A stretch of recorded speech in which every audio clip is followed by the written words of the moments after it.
Free cards, run back. Ladies and gentlemen, my name is Michael Youngs, and I'm here tonight to ask you a question.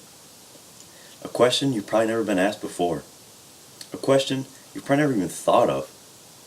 What would you do with $245 billion? And I really want you to take a second and think about it. Think of all the things you could accomplish with $245 billion. That's a ton of money, right? Well, ladies and gentlemen, $245 billion was the approximate cost of care for individuals with diabetes in the United States, according to Nancy Parumbo's article in the Journal of Massage Therapy. Now, due to the high percentage of the population who suffer from diabetes, I'm sure you all know someone with this condition. I myself am no exception. You see, after my grandma had a kidney transplant, she started showing symptoms of diabetes. So I've witnessed firsthand how it affects individuals' lives. Today, I'm hoping to present to you new research that could potentially put the diabetic community on the path to a less drug-intensive lifestyle. What I'm talking about, ladies and gentlemen, is massage therapy. Now, before I discuss how massage therapy is related to diabetes, I think it's appropriate to discuss what diabetes is, just in case you're not really sure, or maybe you just need a refresher. Diabetes mellitus is a condition that causes an individual to be unable to uptake glucose properly. They are unable to regulate their glucose levels. Now, what does that really mean? You see, when you eat foods, your body breaks them down into sugars. And those sugars are taken up through the cells, and that's what gives you your energy.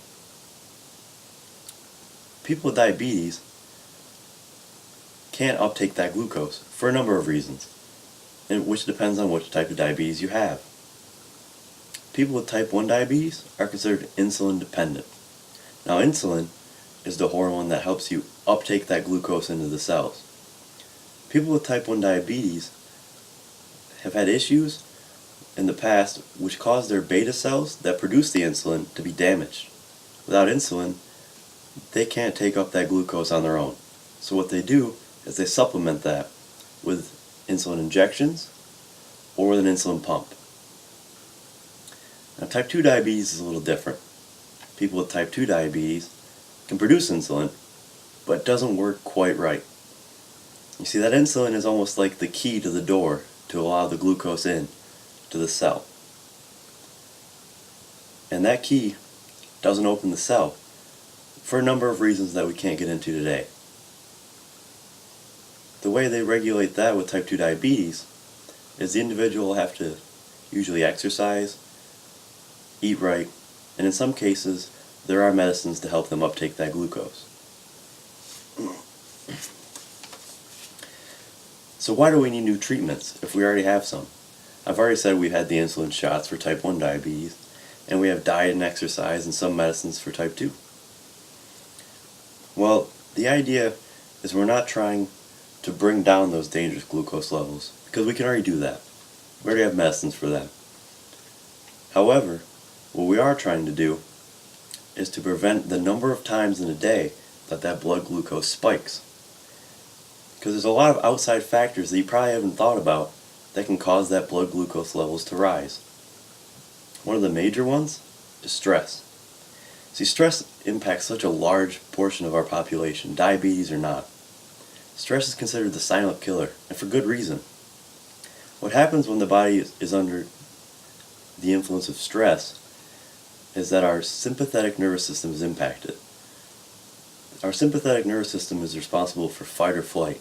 That response that gets your blood pumping when you hear someone walking behind you at night.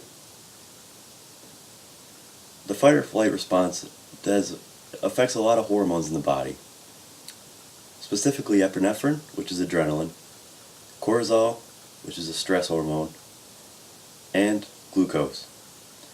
You see, when we have that fight or flight response, our body increases our blood glucose levels, so that way we are prepared to have energy for either fighting or flighting, depending on the situation.